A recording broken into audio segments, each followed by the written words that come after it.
سيدنا وعلى آل سيدنا أي اللهم صل على محمد وعلى آل سيدنا নবীর জন্য যাহার দিল বাইরে গলে না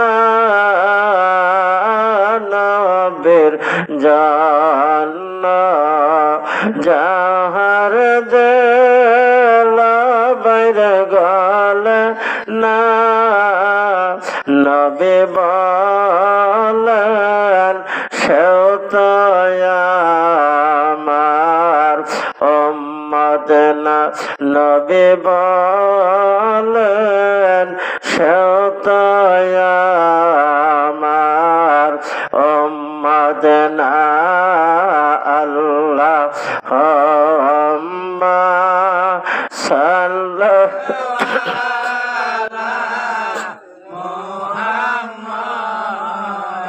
وعلى آل سيدنا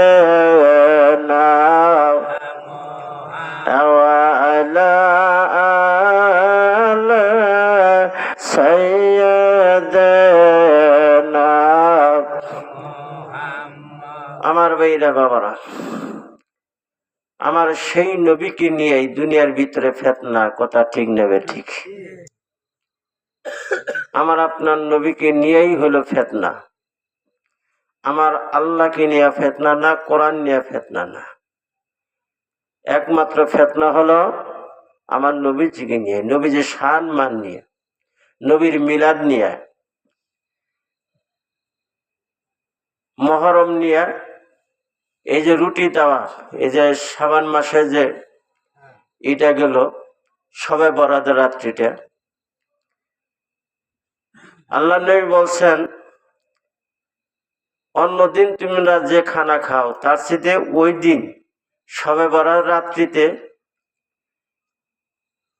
তোমরা কি করো, অন্য দিনের চাইতে একটু ভালো খানা খাও, একটু উন্নত খানা, সামর্থ্য অনুযায়ী। তুমি পোলাও গোস্ত খাইতে পারো, সামর্থ্য অনুযায়ী তুমি রুটি খাইতে পারো, তুমি হালুয়া রুটি খাইতে পারো, তুমি ভাতও খাইতে পারো, তোমার যেটা ভালো ওইটা খানা খাও। খানা খাওয়া কোনো হারাম হতে পারে না, খানা খাওয়া নাজায়েজ হতে পারে না, বেদাত হইতে পারে না, কথা ঠিক না বে ঠিক। খানা খেয়ে তোমরা কি করো, আল্লাহর ইবাদতে মশগুল হয়ে যাও। আবার কিছু কিছু মানুষ আছে ওই দিন হারমোনি টুনটুনি নিয়ে নামাজে কোনো খবর নেই, হারমোনি টুনটু নিয়ে বসে যায়। মহরম মাসেও 10 মহরম ওদের শোক পালন করতে হয়। ইমাম হাসান হোসেন দুনিয়া থেকে বিদায় হয়ে গেছেন। তাদের মহব্বতে, তাদের ইতিহাস শুনে কত কত আশেক চোখের পানিগুলো ছেড়ে কান্দে। আবার কেউ কেউ ওই দিন কোনো নামাজ নাই, কোনো নাই, তারা কি হারমোনিয়াম টুনটুনি নিয়ে তারা বসা যায়। আমার ভাইরা বাবারা, ওই দিন আনন্দের দিন না, ওই দিন হলো কষ্টের দিন। আমার ভাই, আমার সন্তান যদি দুনিয়া থেকে এরকমের কষ্ট করে দুনিয়া থেকে বিদায় হয়ে যায়, আমার সন্তান যদি হঠাৎ করে মারা যায়, তখন বাবা মা কত কষ্ট পায়, কি পায় না গো? আমার ভাইরা বাবারা, যে ইমাম হাসান হুসাইন না হইলে, যে ইমাম হাসান হুসাইনের উসিলায় ইমাম হাসান হুসাইন সমস্ত যুবকদের সর্দার হবে। নবীজি বলছেন ইমাম হাসান হুসাইন শাহাদত বরণ করেছে, তাদের মহব্বত যাদের ভিতরে আছে এবং তাদের মহব্বতে যারা চোখের পানিগুলো ছেড়ে কান্দে, তাদের ইতিহাস শুনিয়া যারা চোখের পানিগুলো ছেড়ে কান্দে, আল্লাহর নবীজি বলছেন আমি নবী ঘোষণা দিলাম তারা ইমাম হাসান হুসাইনের সঙ্গে হয়ে জান্নাতে যাবে। কোন সুবহানাল্লাহ। যারা ইমাম হাসান হুসাইনকে ভালোবাসলো সেজন্য আমি নবীকেই ভালোবাসলো। যারা ইমাম হাসান হুসাইনের সঙ্গে দুশ্মনী করলো তারা যেন আমি নবীর সাথেই দুশ্মনী করলো। কথা ঠিক না বেঠিক? আমার ভাইরা বাবারাম, এই ইমাম হাসান ইমাম হুসাইন রাদিয়াল্লাহু তাআলা আনহুমা তাদের কি নিয়ে ফিতনা। আমার ভাইরা বাবারাম, ইমাম হাসান ইমাম হুসাইন রাদিয়াল্লাহু তাআলা আনহুমা তাদেরকে শহীদ করছে কোন কাফের, কোন ইহুদি খ্রিস্টান হিন্দুরা মারছে না, আমাদের মতো এক জাতি মুনাফিক মুসলমান। তাদের থোতায় দাড়ি ছিল, মাথায় টুপি ছিল, লম্বা পাগড়ি ছিল। তাদের তাবুতে মুনাফিকদের তাবুতে আজান হয়েছে, একামত হয়েছে, জামাত হয়েছে। ইমাম হাসান হুসেনের কাফেলায়ও আজান হয়েছে, একামত হয়েছে, নামাজ হয়েছে। তারাও নামাজি আর এরাও নামাজি। কথা ঠিক না বেঠিক? তাহারা নামাজ পড়া মুনাফিকরা নামাজ আদায় করার পর, আসরের নামাজ আদায় করার পর ইমাম হুসাইনকে শাহাদত শহীদ করেছেন।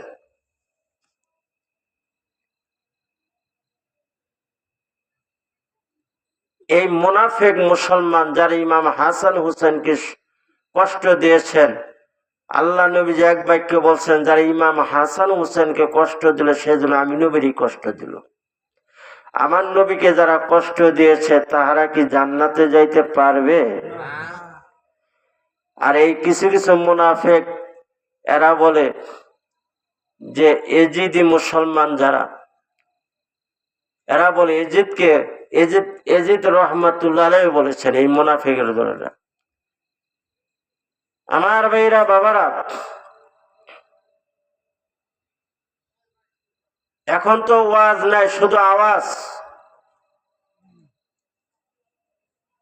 কোন ওয়াজ করলে মানুষ হেদায়েত পাবে, নবীর মহব্বত আসবে, চোখে পানি ছেড়ে কাঁদবে। নবীর করুণ কাহিনী শুনিয়ে, ইতিহাস শুনে যারা চোখের পানিগুলো ছেড়ে কাঁদবে, ইমাম হাসান হুসেনের দুঃখের কাহিনী শুনিয়া যারা চোখের পানিগুলো ছেড়ে কাঁদবে, আল্লাহ নবীজির কষ্টের কাহিনী শুনিয়া যারা চোখের পানিগুলো ছেড়ে কাঁদবে, আল্লাহ নবী বলছেন আমি রাসূল তার থিয়া জান্নাতে যাব না। কোন সুবহানাল্লাহ। আর এই চোখের পানি এমন দাম, চোখের পানি এমন দাম হয়ে যাবে বাজান। আমার ভাইরা বাবারা, জাহান্নামের আগুন দুনিয়ার আগুনের চাইতে 70,000 গুণ তেজ বেশি হবে। কি হবে? জাহান্নামের আগুন। এই জাহান্নামের আগুন দুনিয়ার কোন পানি দিয়ে নিবানো যাবে না। আমার আল্লাহ ডাক দেয়া বলে, বন্ধু গে, ইয়া রাসূলুল্লাহ, ইয়া হাবিবাল্লাহ, ইয়া রাসূলুল্লাহ, ইয়া হাবিবাল্লাহ, আপনার গুনাহগার উম্মত দুনিয়ার ভিতরে যারা চোখের পানিগুলো ছেড়ে কাঁদবে, আমি মাওলাকে স্মরণ করি, আমি আল্লাহর ভয়ে যারা চোখের পানিগুলো ছেড়ে কাঁদবে, নবী গো, আপনি নবীর মহব্বতে, আপনি নবীর কষ্টের কাহিনী শুনিয়া যারা চোখের পানিগুলো ছেড়ে কাঁদবে, হাসরের মাঠে মহা মুসিবতের দিনে চোখের পানি আমি আল্লাহ অপচয় করব না। আপনার গুনাহগার উম্মত আহারে জাহান্নামের আগুনে আমি আল্লাহ জ্বালাইব না। এই চোখের পানিগুলো আমি কি করব? নবীকে আপনার হাতে দিয়া দিব। এই পানিগুলা যখন আপনি জাহান্নামে ছিটা মারবেন, আরে ধপ করে জাহান্নাম নিভে যাবে। আপনার যে সমস্ত উম্মতেরা আপনি নবীর কথা স্মরণ করিয়া, আপনি নবীর দুঃখের কাহিনী শুনিয়া যারা চোখের পানিগুলো ছেড়ে কাঁদবে, আমি আল্লাহ তাদের চোখের পানি আমি আল্লাহ অপচয় করব না। এই চোখের পানি উছিলায় ওই সমস্ত আমার আপনার গুনাহগার উম্মতের জন্য জাহান্নামের আগুন আমি আল্লাহ হারাম করে দেব। সুবহানাল্লাহ। এই চোখের পানিটা অনেক দাম। আমার ভাইরা বাবারা, এবার আসুন সামনে বাড়াই বাজান। দুনিয়ার ভিতরে কিসের জন্য আসলাম, কি নিয়ে কবরে চললাম? বাবারে, এই দুনিয়া থাকার জায়গা না। মুসাফির হালতে দুনিয়াতে আসছি, কথা ঠিক না বেঠিক? তাই আসি নাই? মুসাফির হালতে দুনিয়াতে আসছি। আসার সিরিয়াল আছে, যাওয়ার কোন সিরিয়াল নাই। আছে আমার বাইকনা হাফেজ খায়রুল ইসলাম সাহেব দুনিয়া থেকে বিদায় হয়ে গেছেন। আপনারা অনেকেই এটা ধারণা করেন না, এই সন্তান ছেলেটা অকালে তার মৃত্যু হবে, কিন্তু আল্লাহ পাক ডাক দিয়েছেন। আল্লাহ পাকে ডাকে সাড়া দেয়, তিনি অন্ধকার কবরে। এখানে অনেকে আদরে বাবা, অনেকের মা দুনিয়া থেকে বিদায় হয়ে গেছেন, অনেকের আদরে সন্তান বিদায় হয়ে গেছেন, অনেকের আদরে বিবি সাহেব অন্ধকার কবরে শুয়ে আছেন, কথা ঠিক না বেঠিক? আবার কেউ বয়স হয়ে গেছে, ঘরে পড়ে রয়েছে, মারা যায় না, আল্লাহ তারা নেয় না, কিন্তু তার সন্তান দুনিয়া থেকে বিদায় হয়ে গেছে। এরম আছে না নাই? কত মানুষ ঘর থেকে বাইর হয়ে যায়, জীবিত ফেরত আসে না। কত মানুষ পানিতে ডুবে মারা যায়, আগুনে পুড়ে মারা যায়। কত মানুষ ঘুমায় থেকে স্ট্রোক করে মারা যায়, কথা ঠিক না বেঠিক? হঠাৎ করে আমার ভাইরা বাবারা হঠাৎ করে খানা খাইলেন, হঠাৎ করে ব্যথা হইলো, হয় না এরকম? চেনচেনে ব্যথা হয়। আমার ভাইরা বাবারা হঠাৎ করে দুনিয়া থেকে বিদায় হয়ে যায়। আমার ভাইরা বাবারা, আমি আপনি কখন কোন সময় আমার আল্লাহ ডাক দিবে বলা যাবে না। এই জন্য আমার ভাইরা বাবারা, এখনো সময় আছে, এখনো তওবার দরজা খোলা আছে গো বাজার। আমি মাওলানা ওমর ফারুক আহরে আলাঙ্গা বাবলা থেকে আসছি, আমি বাবলা ফেরত যাইতে পারবো, গ্যারান্টি আছে গো বাজান? আছে গো নাই? বাজান রে, গ্যারান্টি নাই, গ্যারান্টি নাই। এই জন্য আমার নবীজি বলছেন এখনো তওবার দরজা খোলা আছে। ও সাহাবীরা, এখনো তওবার দরজা খোলা আছে। আল্লাহর নবী বলছেন, যারা খালেজ নিয়ত নিয়ে জীবনের গুনাহ স্মরণ করিয়া, জীবনের গুনাহ স্মরণ করিয়া যদি চোখের পানিগুলো ছেড়ে দিয়ে আল্লাহর দরবারে কান্দে, আল্লাহ জীবন অন্যায় করছি, মিথ্যা কথা বলছি, সুদ খাইছি, ঘুষ খাইছি, ঠিক মতো নামাজ আদায় করি নাই, আজকে থেকে আমি ভালো হয়ে গেলাম, সুদ খাবো না, ঘুষ খাবো না, অন্যের টাকা অন্যের জমি দখল করে খাবো না, খারাপ জঘন্য কাজ করবো না। ও আল্লাহ, আমি আজ থেকে 5 ওয়াক্ত নামাজ আদায় করব। আমার আল্লাহ বলছেন, লা তাকনাতু মির রাহমাতিল্লাহ, বান্দারে তুমি যখন গুনার কথা স্মরণ করি আমি আল্লাহর কাছে তওবা করবা, আমি আল্লাহ তোমাদের জীবনের সব গুনাহ মাফ করে দিলাম। কোন সুবহানাল্লাহ। মাফ করতে পারে কি পারে না? আমার আল্লাহ পারে না গো। আমার আল্লাহ বলছেন, লা তাকনাতু মির রাহমাতিল্লাহ, বান্দা তুমি যত গুনার কাজ করো না কেন আমি আল্লাহর কাছে তওবা করো, আমি আল্লাহ তোমাদের জীবনের সব গুনাহ মাফ করে দেব। কোন সুবহানাল্লাহ। আমার ভাইরা বাবারা, আমরা ওয়াজ করি বা শুনি, বাজান রে, এই ওয়াজগুলো আমরা কিন্তু ধরে রাখি না। বাজান ওয়াজ বেশি লাগে না। নবীজি বলছেন, আখলিস দীনাকা ইয়াকফিকাল আমালুল কলিল, তোমাদের ঈমানকে খাঁটি করো, অল্প আমলে নাজাতের জন্য যথেষ্ট হইবে। কোন সুবহানাল্লাহ। বেশি ওয়াজ লাগে না। এতগুলা মানুষ এই মাহফিলে বসেছেন, এখানে যদি সারা রাত ওয়াজ করলাম আর শুনলাম, এক ওয়াক্ত নামাজ আদায় করলাম না, নবীর সুন্নাত তরিকা মোতাবেক চললাম না, আচ্ছা বলেন তো, সারা রাত ওয়াজ শুনে কোনো লাভ আছে? কোনো ফায়দা হবে গো বাজান? আমার ভাইরা বাবারা, এই জন্য বলবো বাজান, এতগুলা মানুষ আমরা বসেছে, সবাই মুসলমান, কিন্তু আপনারা রাগ করেন না, এখানে যতগুলা মানুষ আসছেন অনেকেই কিন্তু এশার নামাজটা আমরা পড়ি নাই, আছে না নাই? নামাজ কার হুকুম? আল্লাহ পাকের হুকুম ফরজ। কিন্তু আপনারা যে ওয়াজ শোনার জন্য আসছেন, এই মাহফিলে যদি আপনারা না আসতেন কিন্তু গুনাহগার হইতেন না। এই মাহফিলে বসে গেছেন, মুস্তাফ সাহেবের কাজ পাইতেছি, মুস্তাফ সাহেবের সব মুস্তাফ সাহেবের হইতেছে। আমরা মাহফিলে বসছি, এটা হলো মুস্তাফ সাহেবের কাজ। কিন্তু 5 ওয়াক্ত নামাজের 1 ওয়াক্ত নামাজ যদি আমরা আদায় না করি কিন্তু গুনাহগার হইতে হবে। কথা ঠিক না বেঠিক? আমার ভাইয়েরা বাবারা, নবীজি বলছেন বাল্লিগু আন্নী ওয়ালাউ আয়াত, আমার একটা বাণী বলে তুমি নিজে আমল করে অপরদেরকে পৌঁছায় দিও। বাজানরা আমি আমার ভাইরা বাবারা, এই শুধু তাই নয়, কিন্তু বাজান নিজেও আমল করতে হবে, আমলের কথা বলতে হবে। কথা ঠিক না ঠিক? মানলি মানলো, না মানলি কিছু করার নাই, কিন্তু হেদায়েত দেওয়ার মালিক হলো আল্লাহ। কথা ঠিক না বেঠিক? হেদায়েত দেওয়ার মালিক কারা? আল্লাহ। আবু জেহেল নবীকে দেখছে, দেখে নাই? আল্লাহ নবীর নুরানি চেহারা দেখলি তো জান্নাতি। কথা ঠিক না বেঠিক? তাহলে আবু জেহেল তো নবীরে দেখছে, সে কাফের হয়ে গেছে। হযরত আবু বকর সিদ্দিক রাদিয়াল্লাহু তাআলা নবীকে দেখছে, দেখার কারণে সে কি হয়ে গেছে? জান্নাতি হয়ে গেছে। এর ভিতরে পার্থক্য আছে না নাই? হযরত আবু বকর সিদ্দিক রাদিয়াল্লাহু তাআলা নবীর নূরানী চেহারা দেখেছে এবং নবীজির নিকট কলেমা পড়ে মুসলমান হয়ে গেছেন, নবীজিকে বিশ্বাস করেছেন, নবীজির প্রতি ঈমান এনেছেন, নবীজির কথা অনুযায়ী চলেছে। কথা ঠিক না বেঠিক? আর আবু জেহেল নবীকে দেখছে কিন্তু নবীরে দেখে ঈমান আনা নাই। ঈমান না আনার কারণে কি হয়ে গেছে? জাহান্নামে হয়ে গেছে। কথা ঠিক না বেঠিক?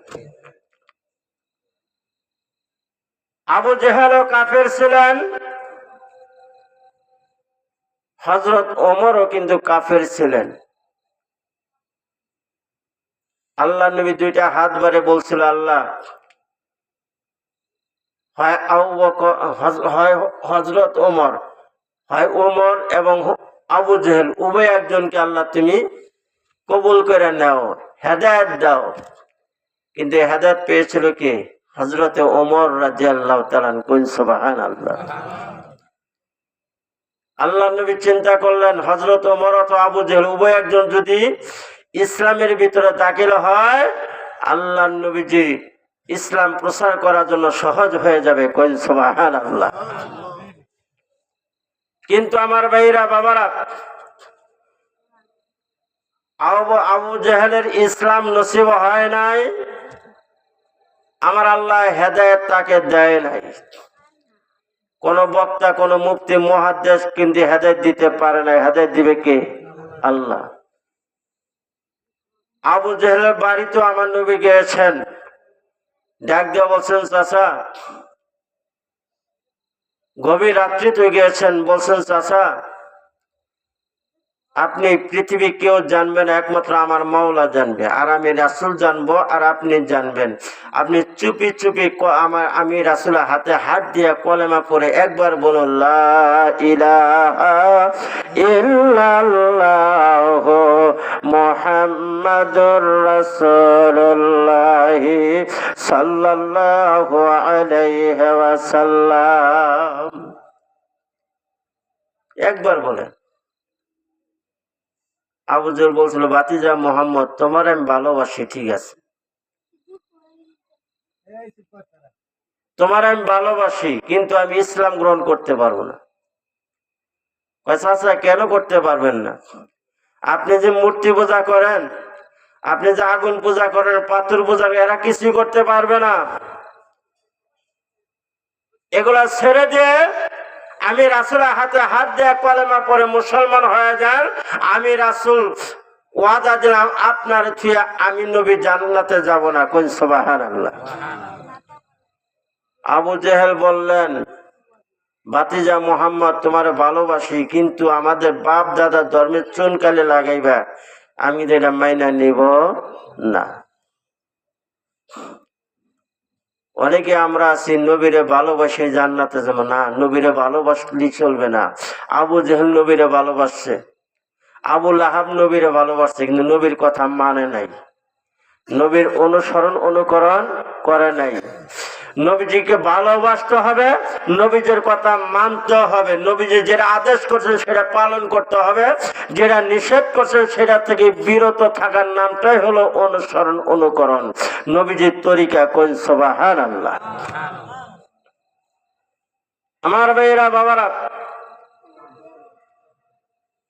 আল্লাহ নবী যে আবু জেহেলের জন্য দোয়া চেয়েছেন, দোয়া করছেন আল্লাহ আবু জেহেলকে তুমি হেদায়েত দিয়ে দাও, আবু জেহেল যেন আল্লাহ ইসলামে দাখিল হতে পারে। আল্লাহ আমার আল্লাহ বললেন নবীকে আপনি হাত নামান, হেদায়েত দেওয়ার মালিক হলাম আমি আল্লাহ, ওকে যত বুঝান বুঝবে না। আল্লাহ নবী বললেন ওগো আল্লাহ, ওগো পরওয়ারদিগার, আমার তো চাচা লাগে, মায়া লাগে। আমার আল্লাহ কোরআনে ফরমান,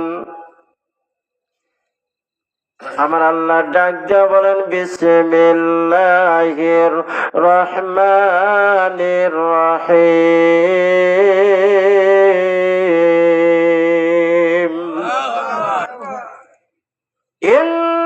ইন্নাল্লাযীনা কাফারু সাওয়াউন আলাইহিম আ'আনজারতাহুম আম লাম তুনজিরহুম লা ইউমিনুন।